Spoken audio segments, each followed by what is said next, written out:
When I played the original God of War game more than 10 years ago, it was something that really stuck with me. It almost instantly blew me away, and it was something special and also memorable.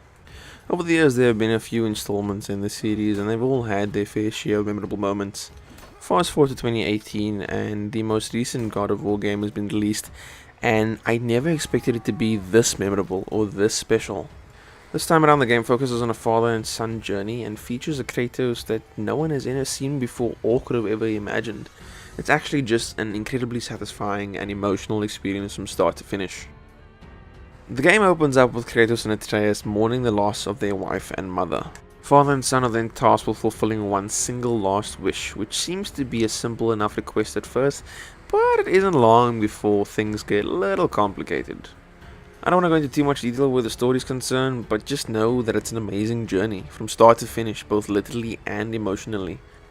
Seeing the transformation of Kratos from this murderous, almost one-dimensional Spartan demigod in the previous titles to a father with a past he'd rather keep hidden from his son, and the internal conflict that comes with it, is amazing. Then there's the relationship that Kratos has with his son Atreus. At first, when the game starts, the relationship seems a little rocky, but the development of these two characters and their relationship is filled with moments that are incredibly human and also quite relatable. It's actually a little surprising just how many instances there were throughout the game where I was able to identify with both characters. The game also enhances the narrative quite a bit, and this is mainly because it's one seamless continuous shot that just never cuts away from the characters. The only time you'll ever see that it cuts away is when you die and have to reload the last checkpoint. Not only that, but the camera also stays quite up close and personal with Kratos, which when fighting large enemies really increases the sense of scale, but at the same time you're there with Kratos, sitting with him throughout some of the most intense moments throughout the game. The game also features a strong cast of supporting characters, each with their own motives, and they help with telling the story, in terms of the main narrative, side quests, and the world's lore. Well, that and there's also some hilarious banter from time to time. In terms of the combat, God of War plays very much like its predecessors in that there is a light attack and a heavy attack, and you can combine these two to make up different combos.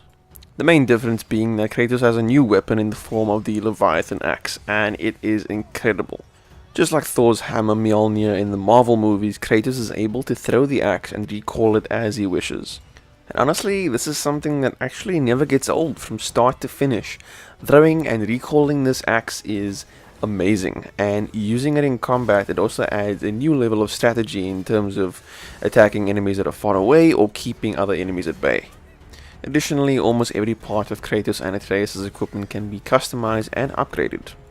Not only does this mean that you are able to mix up your armor in order to get a specific defense, but you are also able to equip talismans and different pommels on the Leviathan axe in order to unlock active and passive abilities. Thankfully, this is presented in a way that is simple and also not overwhelming for players who want to get straight into the action. This is kind of new territory for God of War, but fear not, because at its core, in terms of the combat, it's still a God of War game.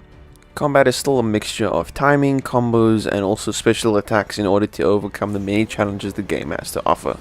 One of the best things to be introduced to the combat is the addition of Kratos' son Atreus, and the relationship of father and son actually translates quite well into the combat. Atreus is able to fire arrows into enemies at the push of a button, and he's also practically invincible, so throughout the game he really needs no babysitting from Kratos.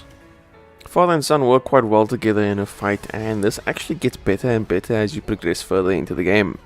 Additionally, Atreus can be upgraded via the skill tree in order to unlock a host of different attacks and abilities.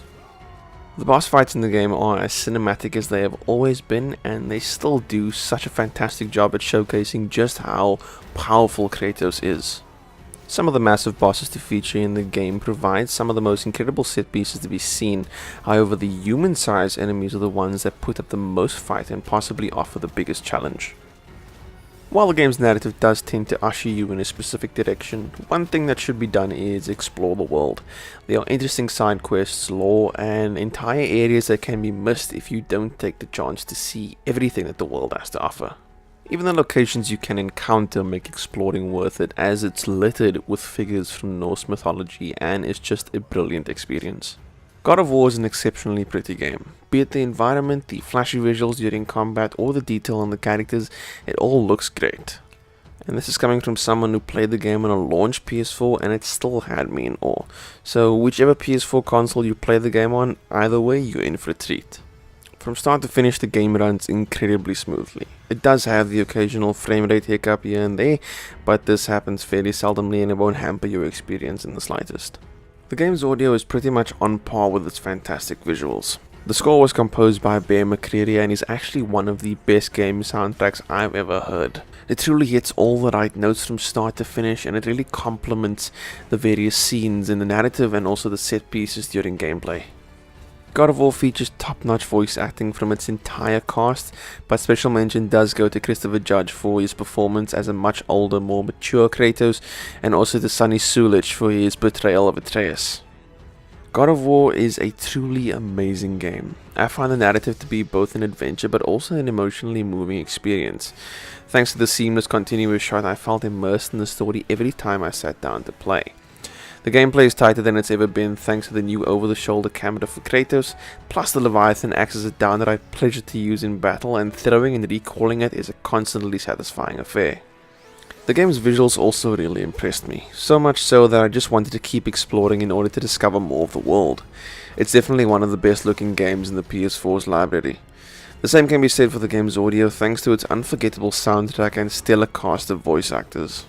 I honestly feel that this is one of the best God of War games to date, but at the same time it's also one of the best games out there, period. This is going to be a strong contender for Game of the Year. If you enjoyed this review or found it informative, please hit that like button, and if you are new to the channel, hit that subscribe button. And if you got your hands on God of War, let me know what you thought of the game in the comment section down below. I'd love to know your thoughts and opinions. Thanks so much for watching. See you next time.